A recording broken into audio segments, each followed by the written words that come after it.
ఆపదామపహర్తారం దాతారం సర్వసంపదాం లోకాభిరామం శ్రీరామం భూయో భూయో నమామ్యహం. జయ శ్రీమన్నారాయణ. ప్రియ భగవద్బంధువులారా, భగవద్గీతలో 5వ అధ్యాయాన్ని మనం అర్థం చేసుకునే ప్రయత్నం చేస్తున్నాం. ఆత్మసాక్షాత్కారము అంటే తనని గురించినటువంటి జ్ఞానం స్పష్టంగా కలగడం. ఇది అర్జునుడికి కావలసింది. తనని గురించి స్పష్టమైన జ్ఞానం కలగడానికి, లేదు తనని గురించినటువంటి ఒక సాక్షాత్కారం తనకు కలగడానికి ఈ పనులన్నీ చేస్తే దృష్టి రకరకాలుగా డైవర్ట్ అవుతుంది కదా. అంచేత ఇవన్నీ మానేసి చక్కగా ఏ అడవుల్లోకో హిమాలయాలకో పోయి ఓ చెట్టు కిందో కొండ గట్టులోనో లేకపోతే కొండ గుహలోనో కూర్చుని హాయిగా తపస్సు చేసుకుంటూ కూర్చుంటే జ్ఞానం సక్రమంగా కలుగుతుంది కదా.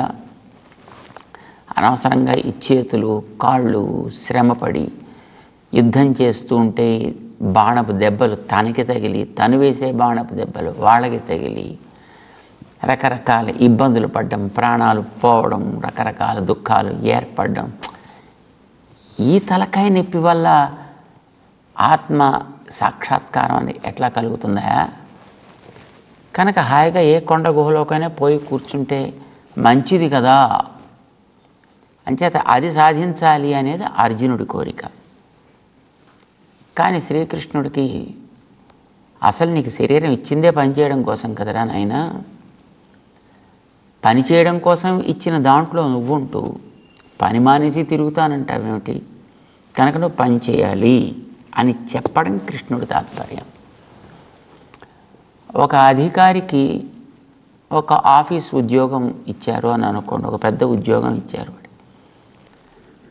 వాడికి ఒక మంచి ఆఫీస్ ఇచ్చారు, వాడికి ఏసీ పెట్టారు, దాంట్లో వాడికి ఒక మంచి కార్ ఇచ్చారు, వాడికి ఒక కొద్దిమంది నౌకర్లని చాకర్లని ఇచ్చారు, వాడికి కొన్ని ఫెసిలిటీస్ క్రియేట్ చేశారు.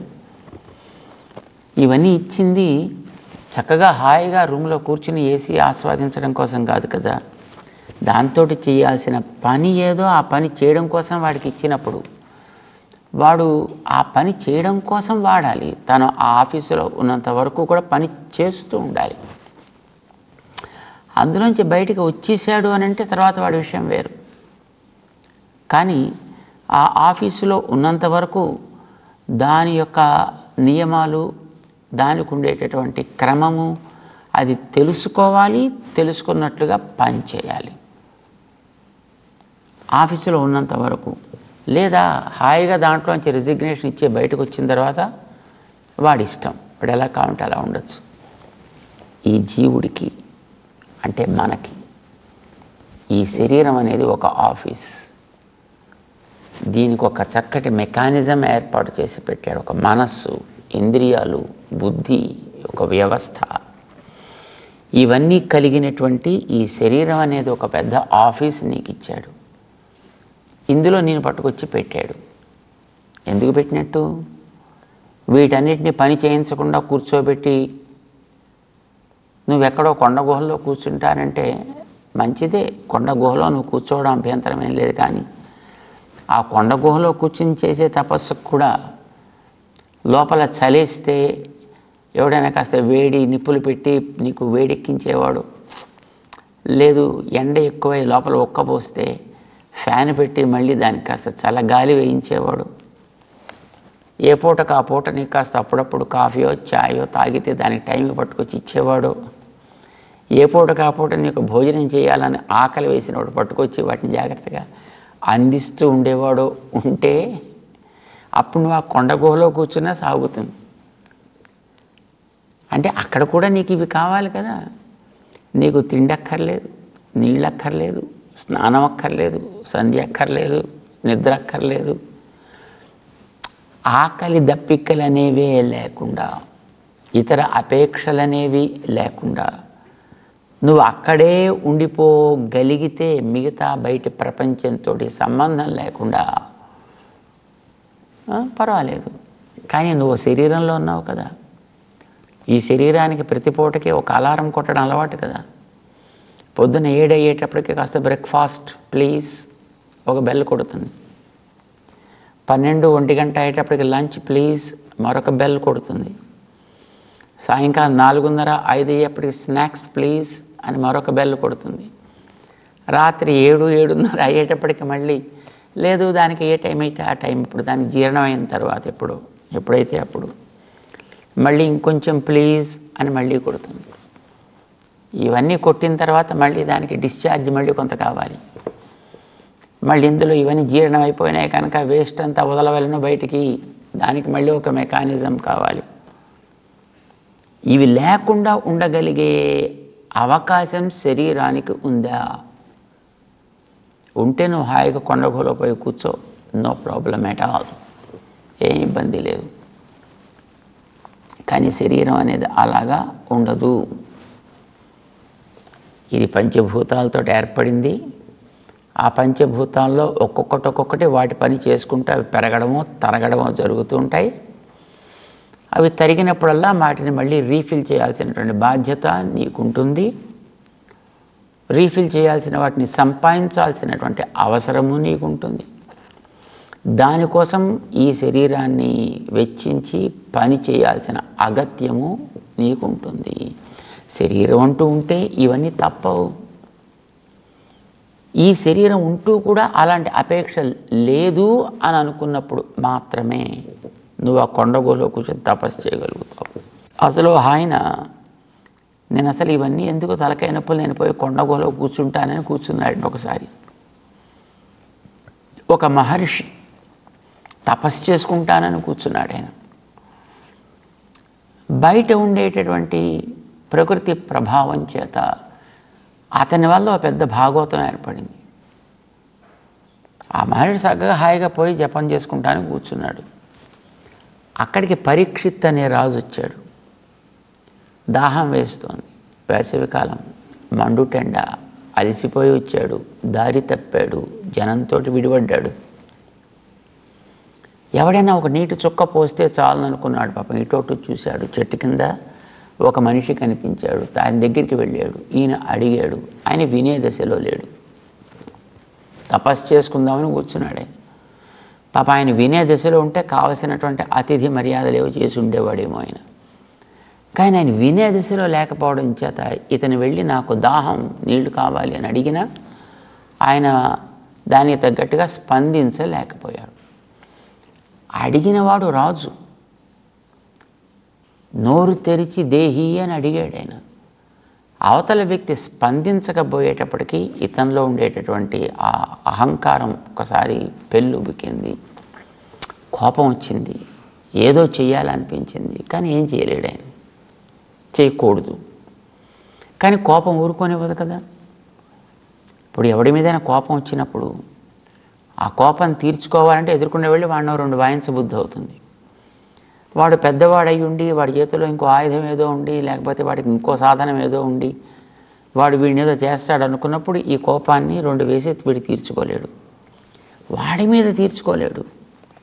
కానీ వెనక్కి తిరిగి ఈ తలుపును కొట్టడం, ఆ పక్క నుండి పుస్తకాన్ని విసరడం, లేదా ఆ పక్క నుండి ఇంకొక వస్తువుని ఏదో తగలబెట్టడము, ఇలాంటి పనులు ఏవో చేసి తనలో కలిగినటువంటి ఆ కోపాన్ని ఏదో చెయ్యాలనేటువంటి ప్రతీకార వాంఛని వాడు తీర్చుకుంటాడు. లేదా బయటికి పోయి వాడి దగ్గర వీడి దగ్గర వచ్చినవి రానివి ఉన్నవి లేనివి ఏదో వాడికి వెళ్ళ కక్కి అయినా తన కోపాన్ని, వాడే పెద్ద ఆఫీసర్ అనుకోండి, వీడు ఉద్యోగం ఇచ్చినవాడు అనుకోండి, ఏమనంటే వీడు ఉద్యోగం పీకేస్తాడు అనుకోండి, ఇంకప్పుడు ఇలాంటివి కూడా చేయలేడు వాడు.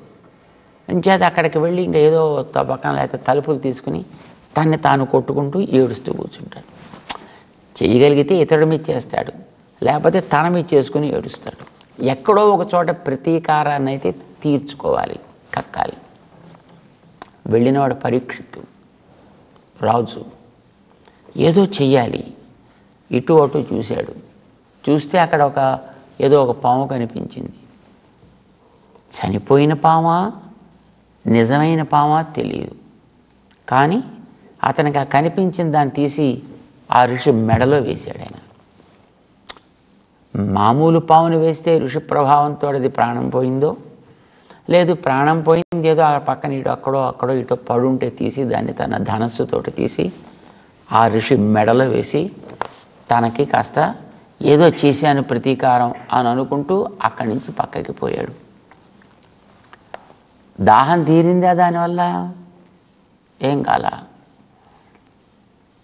తర్వాత ఏం చేశాడు అనేది మనకు తెలియదు. కానీ కాసేపటికి ఆ ఋషి యొక్క పిల్లాడు వచ్చాడు. సాయంకాలం అయింది. మామూలుగా ఇతను తపస్సు నుంచి బయటకు వచ్చే సమయం వచ్చింది. అదే సమయానికి కొద్ది ముందుగా పిల్లవాడు కూడా వచ్చాడు. చూశాడు తన తండ్రికేసి, మెడలో పాము కనిపిస్తోంది, చనిపోయింది. ఎవడ వేశాడు దీన్ని అని అతని కోపం వచ్చింది. నా తండ్రి మెడలో చనిపోయిన పావుని వేసి అపవిత్రపరుస్తాడా, లేదా నిజమైన పావుని వేస్తే తండ్రి ప్రభావంతో అది కాస్త ప్రాణం వదిలిందా? మరి ఏమైనా కానీ ఎవడైతే ఈ పావుని నా తండ్రి మెడలో వేసి అవమానించాడో వాడికి పాముల్లోకెల్లా తీవ్రమైనటువంటి పామైన తక్షకుడు కరిచి వాడు వారం రోజుల్లో ప్రాణాన్ని వదులుగాక అనో పెద్ద శాపం పెట్టేసాడు. ఇంతలో తండ్రి కళ్ళు తెరిచాడు. ఏం జరిగింది తెలిసింది ఆయనకి. అయ్యోయ్యో అయ్యయ్యో అని పాపం లబోదివో మొత్తుకున్నాడు ఆయన. ఎందుకని అంటే పిల్లవాడు శపించాడు. పిల్లవాడికి తండ్రి మీద ఉండే ప్రేమ చేత శపించాడు. కానీ పాపం తండ్రి అనుకున్నాడు, ఒరే తప్పు కదురా, నేను తపస్సులో కూర్చున్నప్పుడు ఎవరైనా అతిథి అభ్యాగతులు వస్తే ఉండి చూసుకుని వాళ్ళకి కావాల్సిన పనులు చేయడం నీలాంటి వాళ్ళ బాధ్యత కదరా. నువ్వేమో చిన్నపిల్లవాడివి ఆడుకోవడానికి ఇక్కడికో అక్కడికో పోయావు. ఆ వచ్చిన వాడికి పాపం చూసేవాడు ఎవడు లేకపోతే బాధ కలిగింది. వచ్చిన వ్యక్తిని బాధ పెట్టడం మంది తప్పు కదా, నువ్వు ఇక్కడ లేకపోవడం నీది తప్పు కదా, నా మెడలో వేయడం వాని తప్పు కాదయా వేసినవాడు. ఎవడనుకుంటున్నావు వేసింది? మహానుభావుడు ఋషి కనుక పాపం తన యోగ దృష్టితో చూశాడు. ఆ దేశాన్ని పాలించే మహారాజు పరీక్షిత్ నరేంద్రుడు అని తెలిసింది. అయ్యో ఎంత తప్పు జరిగింది. తప్పు చేసింది నువ్వు, నిజానికి ఆ వ్యక్తి కాదు. ఆ వ్యక్తి అవసరంతో వచ్చాడు. అవసరాన్ని ఆదుకోవడం మన బాధ్యత, ఉండేవాళ్ళెవరో వాళ్ళ బాధ్యత. మరి నువ్వు లేకపోతేవాయి, నేను యోగంలో కూర్చుంటున్నాయి కనుక జరిగింది తప్పు. నువ్వు శపించావు, శాపాన్ని వెనక్కి తీసుకో. పిల్లవాడికి శాపం పెట్టడం తప్ప తీసుకోవడం రాదు. చూడండి ప్రమాదం. శాపం పెట్టే శక్తి ఉంది, కానీ శాపాన్ని వెనక్కి తీసుకోగలిగే శక్తి అతనికి లేదు. సరే, కనీసం నువ్వు వెళ్ళి ఆ రాజు దగ్గర క్షమాపణ చెప్పి, ఇలా శాపం పెట్టాను కనుక దీనికి ఏదైనా పరిహారం చేసుకోమనైనా అతనికి సమాచారాన్ని చేరవేయి, ఇది నీ బాధ్యత అని పంపించాడు. సరే, ఆ పిల్లవాడు వెళ్ళాడు, రాజు దగ్గర జరిగిన విషయం చెప్పాడు. వారం రోజులు నీకు సమయం అయ్యా, ఈ లోపల నువ్వు చేసుకోవాల్సింది ఏదో చేసుకో అని చెప్పాడు. వెళ్ళాడు ఆయన. మహారాజు పరీక్షిత్తు బుద్ధిమంతుడు, పాండవ వంశజుడు, పాండవుల యొక్క ముని మనవడైన కనుక బుద్ధిమంతుడు, యోగ్యుడు, సంస్కారవంతుడు కనుక ఆనాడు ఉండేటటువంటి సమాజంలోని మహానుభావులైనటువంటి ఋషులు, పెద్దలు అందరినీ పిలిచాడు. ఒక పెద్ద సమావేశం ఏర్పాటు చేశాడు. ఏడవలేదు. ఎలా తప్పించుకోవాలని ఈ మార్గాంతరాలు అన్వేషణ చేయలా. వారం రోజుల్లో తనకి ఈ శాపం తగులుతుంది, సిద్ధం నేను దానికి. కానీ ఈ వారం రోజుల లోపల బాగుపడటానికి ఈ శరీరంలోకి వచ్చినటువంటి ఒక ప్రాణి శరీరాన్ని వదిలే లోపల చేయాల్సినటువంటి అతి ఉత్తమమైన బాధ్యతాయుతమైనటువంటి పని ఏమి, అది మీరు నాకు వెంటనే నిర్ణయం చేసి చెబితే దాన్ని చేయడానికి ఆచరించడానికి నేను సిద్ధం.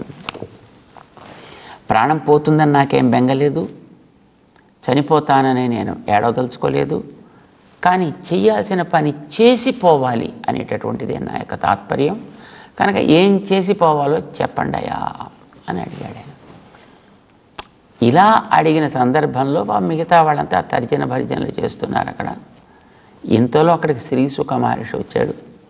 ఆయన స్వాగతించారు, సత్కారం చేశారు. మహానుభావుడు కూర్చున్నాడు. అయ్యా, ఏమిటి ఇక్కడ మీరంతా చేస్తున్నారు అని అడిగాడు. వీళ్ళు జరిగిన దాన్ని చెప్పారు.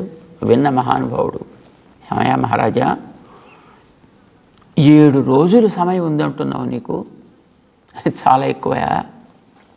ఒక ముహూర్త కాలం సమయం ఉంది అని తెలిసినటువంటి మహానుభావుడు తరించాడయ్యా. ఆయనకి దేవతల దగ్గరికి వెళ్ళినప్పుడు దేవతలు ఆయన యొక్క ఉపకారానికి కృతజ్ఞతగా నీకేదైనా కావాలంటే చేస్తామయ్యా, ఏం కావాలో అడుగు అని అడిగారు. దానికి ఆయన, నాకు ఇంకా జీవితంలో ఎంత సమయం ఉందో చెప్పండి అని అడిగాడు ఆయన. 1 ముహూర్త కాలం ఉందయా అని చెప్పారు వాళ్ళు. 1 ముహూర్త కాలం, ముహూర్తం అంటే సుమారు 48 నిమిషాలు అనుకోండి. నీ జీవితం ఇంకా 1 ముహూర్త కాలం ఉంది అని అన్నారు.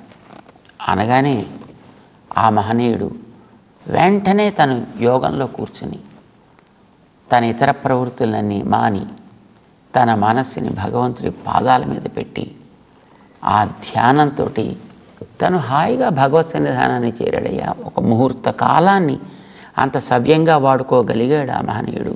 నీకేమో 7 రోజుల సమయం ఉందని అంటున్నావు. అంచేత నీకు చెయ్యాల్సిన పని ఏమిటో నేను చెబుతా అని ఆయన కోసమని 7 దినాలు అహోరాత్రము శ్రీకృష్ణ కథామృతాన్ని, శ్రీమద్భాగవతాన్ని అంతటిని, ఈ ప్రపంచపు చరిత్రనంతటిని కూడా ఆయనకి ఉపదేశం చేశాడు. ఇది మనం వింటున్నాం. అంటే ఎందుకు వచ్చింది మొత్తం ఇంతాను? ఒక్కడు తన బాధ్యత అయినటువంటి తన చుట్టూ ఉండే పరిసరాలని గమనించడము అనే దాన్ని మానేసి ఆయన యోగంలోకి వెళ్ళిపోయాను కనుక ఇంకా నాకు ఏమీ ఉండదు అని అనుకుంటే దానివల్ల పెద్ద భాగవతం ఏర్పడింది. మరి మనం ఎన్ని భాగవతాలు ఏర్పాటు చేస్తాం? శరీరంలోకి మనం వచ్చాం, శరీరంలో మనం ఉన్నాం. శరీరానికి ఒక పద్ధతి ఉంది. అది మానవ శరీరమా, జంతు శరీరమా, పక్షి శరీరమా, వృక్ష శరీరమా, లేదా రాయి రప్ప లాంటి శరీరమా? ఏదో ఒక శరీరం. శరీరం అనేది ఏర్పడ్డది. ఆ శరీరంలో జీవుడు అనేవాడిని పెట్టాడు. ఇప్పుడు ఆ జీవుడు ఆ శరీరంలో ఉన్నంత వరకు చేయాల్సింది శారీరకమైనటువంటి నియమాన్ని పాటించుట. ఇప్పుడు నువ్వు ఈ శరీరంలో ఉన్నావు, నువ్వు ఒక పరిపాలకుడిగా శరీరంలో ఉన్నావు. నీ బాధ్యత పాలించడం. పాలించడం అంటే తప్పు చేసిన వాడిని దండించడం, ఒప్పు చేసిన వాడిని మెచ్చుకోవడం, ఏదో వాడికి మరింత పదోన్నతిని కలిగించడం. ఇది కదా నువ్వు చేయాల్సిన పని. నీ పాలనలో ఉండే వాళ్ళెవరో వారందరికీ కష్టాలు నష్టాలు రాకుండా సుఖకరమైనటువంటి జీవితాన్ని అందించడం. ఇది నువ్వు చేయాల్సిన పని. దానికోసం నీకు అవకాశం భగవంతుడే ఇచ్చాడు. ఒక ధర్మయుద్ధాన్ని నీ కోసం ఏర్పాటు చేసి పెట్టాడు. నువ్వు ఆ స్థానంలో ఉన్నావు ఇప్పుడు. కనుక నీ బాధ్యత ఏంటి? ఆ ధర్మయుద్ధం చేసి ఆ తప్పు చేసిన వాడిని దండించి, ఒప్పు చేసిన వాడిని చక్కగా మెచ్చుకో, వాడికి కావాల్సినటువంటి ఒక ఉన్నతిని కలిగించు. నీ బాధ్యత నువ్వు ఆ రకంగా నెరవేర్చుకోవాలి తప్ప దానికి తగ్గట్టుగా నీ శరీరాన్ని పని చేయించాలి, నీ మనస్సుని పని చేయించాలి, నీ ఇంద్రియాల్ని పని చేయించాలి. దాన్ని చేయించడానికి వీలుగా ఆ చేసే దాంట్లో లోపాలు లేకుండా ఉండేట్టు చేసుకోవడం కోసం నీ తెలివిని వాడాలి, నీ జ్ఞానాన్ని ఉపయోగించాలి. అంచేత జ్ఞానం అనేది కేవలం సంపాదించడం కోసం కాదు, నీకుండేటటువంటి ఈ వ్యవస్థనంతటినీ కూడా క్రమబద్ధం చేసి నడిపించడం కోసం. నడిపించడాన్ని, నడవటాన్ని కర్మ అంటాం. నడిపించే తెలివిని జ్ఞానము అని అంటాం. అది జ్ఞానం మంచిగా ఉంటే జ్ఞాన యోగం అవుతుంది. నడక సవ్యంగా ఉంటే కర్మయోగం అవుతుంది. కనుక కర్మయోగము జ్ఞానయోగము ఇవి రెండయ్యా. ఇవి రెండు వేరు ఫ్యాకల్టీస్, దాంట్లో సందేహం లేదు. పని పనే, తెలివి తెలివే. కానీ తెలివి కోసం కాదు, పని కోసం కాదు. తెలివి పని కోసం కావాలి, పని తెలివితో సాగాలి. ఇలా సాగినప్పుడు మాత్రమే నువ్వు చేరాల్సిన గమ్యాన్ని సవ్యంగా చేరతావయా. అంచేత రెండు వేరు అనుకుంటారు కొందరు. రెండిలో ఉండేటటువంటి ఆ లక్ష్యాన్ని, అంటే నువ్వు తెలివికి లక్ష్యం సుఖకరమైన జీవితాన్ని సాగించడం, చేసే పనికి లక్ష్యం సుఖకరమైన జీవితాన్ని సాగించడం. రెంటికి లక్ష్యం సుఖకరమైన జీవితమే అయినప్పుడు ఇవి రెండు వేరంటామా ఒకటంటామా? కావటానికి రెండు వేరైనా రెంటి లక్ష్యం ఒకటైనప్పుడు ఇవి రెండు ఒకటి అని మనం అండంలో ఆక్షేపణేమీ అవసరం లేదు.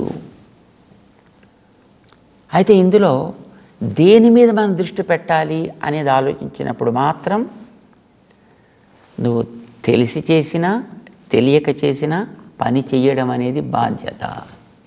కనుక పని చేయడం అనేది చాలా అవసరం. ఈ శరీరపు వ్యవస్థ అంతా పని చేయడానికి ఏర్పడ్డది. కనుక పని చేసుకుంటూ పో. తెలివితో చేస్తే సుఖంగా చేరతావు, తెలివి లేకుండా చేస్తే అప్పుడప్పుడు ప్రమాదాల్లో పడడానికి అవకాశం ఉంటుంది. తెలివి ఉన్నవాడివైతే అప్పుడప్పుడు ఏదైనా దానికి ఉపద్రవం ఏర్పడితే ఎలా తప్పించుకోవాలి తెలుస్తుంది. ఎక్కడ గుంట వచ్చిందనుకోండి, గుంటలో పడవు, గుంటని దాటే ప్రయత్నం చేస్తావు. లేకుండా నడిస్తే ఏదో గుడ్డెద్దు చేలో పడ్డట్టు అంటుంటారే, అలాగే వెళ్ళి ఉపద్రవాలు కొని తెచ్చుకోవడానికి అవకాశం కలుగుతుంది. కనుక తెలివి పని, జ్ఞానము కర్మ, ఇవి రెండు మనకి ఏర్పడ్డవి. కనుక అందులో తెలివి కావాలి ప్రధానం అనుకుంటూ పనులు వదిలేస్తాను అంటే, కర్మ సన్యాసము చేస్తాను అనంటే అది శ్రేయస్సు కాదోయ్. పని చేయుట కర్మ యోగము, ఇది మంచిది. కర్మ సన్యాసం కంటే కర్మయోగ విశిష్యతే. తయోస్తు కర్మ సన్యాసాత్ కర్మయోగో విశిష్యతే అంటూ చేయాల్సిన పని యొక్క అవసరాన్ని, దానివల్ల కలిగేటటువంటి ప్రయోజనాన్ని, అది ఎంత సులభంగా చేయొచ్చును. పనులు మానేసి దీంట్లో కూర్చోవడం కంటే పనులు చేస్తూ దీంట్లో కూర్చోవడం అది సుఖం కదండి. అది ఏ రకంగా మనకి సౌకర్యము శీఘ్ర ఫలదాయిని అవుతుంది అనేదాన్ని 5వ అధ్యాయంలో శ్రీకృష్ణుడు ఉపదేశం చేస్తున్నాడు. దాన్ని మనం కూడా తెలుసుకోవాలి, మంచిగా పని చేయడం నేర్చుకోవాలి. ప్రయత్నిద్దాం. జై శ్రీమన్నారాయణ.